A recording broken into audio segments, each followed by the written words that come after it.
दोस्तों, इस टॉपिक में हम बात करेंगे कि कैसे आप एक एक्सेल फाइल में दिए हुए डेटा को बदलाव कर सकते हो, मतलब उसकी रो की हाइट, कॉलम की विड्थ और फॉर्मेट कर सकते हो डेटा को अपने अनुसार, जिससे आपको कहीं पे भी कोई दिक्कत ना हो अगर आप अपना कार्य को आगे करना चाहते हैं। तो चलिए शुरू करते हैं। बट शुरू करने से पहले मैं आप लोगों से एक बात पूछना चाहूँगा कि जैसे कि आप ये डेटा देख रहे हैं, इसको आपने एक्सटेंड करना तो आता है नॉर्मली, क्या किसी और ढंग से भी है जो आप इसको एक्सटेंड कर सकते हैं, या फिर आप इसकी विड्थ या हाइट इसकी बढ़ा या घटा सकते हैं? तो जवाब होगा शायद हाँ होती हो, बट पता नहीं है। तो इसके लिए क्या करना पड़ेगा, अगर आपको किसी भी पर्टिकुलर सेल की हाइट बढ़ानी या घटानी है तो आप उस पर्टिकुलर सेल को सेलेक्ट कीजिए और यहाँ पे फॉर्मेट का ऑप्शन है। तो इस फॉर्मेट में आप रो हाइट देख रहे हैं, आप जैसे ही इस पे क्लिक करेंगे ये आपको यहाँ पे मेंशन हाइट बताएगा, और अगर आप इसको अपने अकॉर्डिंग चेंज करना चाहते हैं तो आप चेंज कर सकते हैं। और आप चेंज करते ही देखेंगे तो आप यहाँ देखेंगे कि ये पूरे जो सेल आपने सेलेक्ट किया था इस पूरी रो में ये चेंजमेंट हो गया, क्योंकि आपने हाइट का किया था। अभी इसी तरह से अगर आप फिर से यहाँ पे जाते हैं और आप कॉलम की विड्थ बढ़ाना चाहते हैं, तो यहाँ पे जो पहले से मेंशन विड्थ है उसका मेंशन होगा, और इसको आप बढ़ाना चाहते हैं तो आपने इसको भी 18 कर दिया। तो अब आप देख सकते हैं कि ये भी चौड़ी हो चुकी है। तो इस तरीके से आप कॉलम की हाइट और रो की विड्थ बढ़ा सकते हैं। तो ये तो हो गया बेसिक सा कि अगर आपको कुछ चेंजमेंट करने अपनी हाइट जहाँ पे आपने दी हुई है आपके डेटा में, ताकि आप अपने डेटा को इंसर्ट करके अपने काम को और बेहतर से प्रेजेंट कर सके किसी के सामने, या फिर अगर खुद के लिए भी रखना चाहते तो उसको बेहतर तरीके से रिप्रेजेंट कर सके और अपने पास रख सके। अब बात करते हैं कि अगर इसको जैसे कि हमको चेंज करना है, हम चाहते हैं दोबारा जैसा था वैसे ही हो जाए, तो इसके लिए आपने फिर से कंट्रोल जेड। पर अब आप चाहते हैं कि ये पूरे जो चेंजमेंट है ये पूरे वर्कशीट में हो, तो वर्कशीट को सेलेक्ट कर लीजिए, पूरे फॉर्मेट में जाइए, रो हाइट। अब रो हाइट यहाँ पे जो मेंशन्ड है वो आएगी। उसके बाद आप यहाँ पे जैसे ही चेंज करेंगे तो आप देखेंगे कि ये पूरे जो भी डेटा था और वर्कशीट थी उसमें सबकी रो की हाइट चेंज हो चुकी है। और अगर आप फिर से इसको और बड़ा करना चाहते हैं तो आप और बड़ा कर सकते हैं यहाँ पे। तो आप देख रहे हैं कि ये चेंज हो रहा है। इसी तरीके से अगर आप इसकी विड्थ को चेंज करना चाहते हैं कॉलम की, तो आप विड्थ में गए और यहाँ पे कर दिया आपने। तो अब आप देख रहे हैं कि ये कॉलम की हर जगह से विड्थ चेंज होती जा रही है। इस तरीके से आप अपने काम को अपने अनुसार ढाल सकते हैं या कर सकते हैं, जिससे आपके काम को करने में आपको आसानी हो। अब बात आती है कि मान लीजिए कि आपको अचानक से याद आया कि ये 1 और 2 के बीच में एक डेटा था जो आप इंसर्ट करना भूल गए। अब आप उसे फिर से इंसर्ट करना चाहते हैं, तो कैसे क्या कर सकते हैं? तो इसके लिए आपको करना ये होगा कि आप यहाँ के इंसर्ट के ऑप्शन में गए। इस इंसर्ट के ऑप्शन में देखिए यहाँ पे बहुत सारे ऑप्शंस आते हैं। इंसर्ट सेल, तो अगर आप इंसर्ट सेल के ऑप्शन पे क्लिक करते हैं तो वो पूछता है आपसे कि आप शिफ्ट सेल डाउन, यानी इसके जो सिलेक्टेड सेल है उसके नीचे एक इंसर्ट करना चाहते हो सेल, या फिर उसके ऊपर करना चाहते हो, राइट में करना चाहते हो, कैसे करना चाहते हो। तो आपने जैसे ही इसको शिफ्ट सेल डाउन किया तो आप देखेंगे कि यहाँ से ये 3 हो गया और यहाँ पे ये 2 हो गया और ये ब्लैंक हो गया।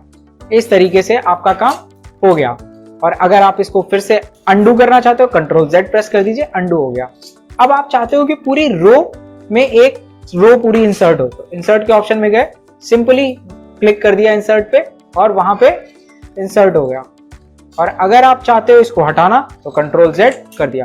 इसको इंसर्ट करने का रो को एक और ऑप्शन होता है कि आपने जिस पर्टिकुलर रो पे जाना है उसको सेलेक्ट कीजिए, माउस का राइट कर्सर क्लिक कीजिए और यहाँ पे इंसर्ट का ऑप्शन आता है, तो इंसर्ट पे सिंपली क्लिक कर दीजिए। तो आप देखेंगे कि ये एक रो इंसर्ट हो गई है। इसी तरीके से अगर आप कॉलम में इंसर्ट करना चाहते हैं तो इंसर्ट के ऑप्शन पे गए और ये देखेंगे आप कि वो इंसर्ट हो चुका है। और अगर आप ये इंसर्ट करना चाहते हैं तो ये देखेंगे आप कि ये भी इंसर्ट हो चुका है, अगर आप पूरे कॉलम को सेलेक्ट करते हैं तो ये आप अपने अकॉर्डिंग किसी भी तरीके से काम कर सकते हैं अपने काम को बेहतर रिप्रेजेंट करने के लिए। अब आप चाहते हैं कि ये बाय चांस आपसे आ गया था, ये रो आप चाहते नहीं थे बट ये गलती से आ गई है, तो यहाँ पे ये डिलीट का ऑप्शन है। आप इस पर्टिकुलरली डिलीट को सेलेक्ट करके उसको डिलीट कर सकते हैं, और इसी तरीके से ये जो सेल है इस पे भी आप सेलेक्ट करके इसको भी डिलीट कर सकते हैं। तो आपका डेटा जैसा पहले था फिर से वैसे ही हो जाएगा, और आपके काम को आप बेहतर तरीके से रिप्रेजेंट कर पाएंगे। साथ ही साथ आप उसको जिस तरीके से चाहते उस तरीके से उस पर कार्य भी कर पाएंगे। तो और दोस्तों, अब आपके साथ में एक और प्रॉब्लम आती है कि मान लीजिए कि आपने यहाँ पे रो इंसर्ट की, ठीक है, आपने यहाँ पे एक रो इंसर्ट कर दी यहाँ पे ये, और आपने यहाँ पे इसको पेस्ट कर दिया। अब ये ब्लैंक हो गया है, तो आप करोगे क्या? तो ये अब ब्लैंक हो गई है तो इसको करोगे क्या आप? तो आपको करना ये है कि आपने इसको दोनों को सेलेक्ट किया, और इसके बाद यहाँ ये जो प्लस का साइन बन के आएगा आपके, ठीक है, आपकी सुविधा के लिए मैं इसको और थोड़ा बड़ा कर देता हूँ जिससे आपको अच्छे से दिखाई पड़े। ये जो प्लस का साइन बन के आ रहा है यहाँ कॉर्नर पे, आप इसको डबल क्लिक कर दोगे यहाँ नीचे।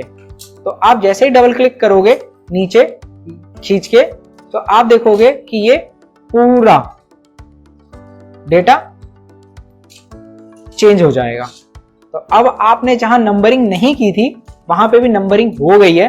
तो इस तरीके से आप हर किसी एक सेल को चेंज किए बिना अपना काम आसानी से कर सकते हैं। तो अब आप देख सकते हो कि अब आपका पूरा नंबरिंग 101 हो चुकी है, ठीक है। और मान लीजिए कि अब आपने इसको डिलीट कर दिया, तो ये फिर से गलती हो चुकी है आपसे।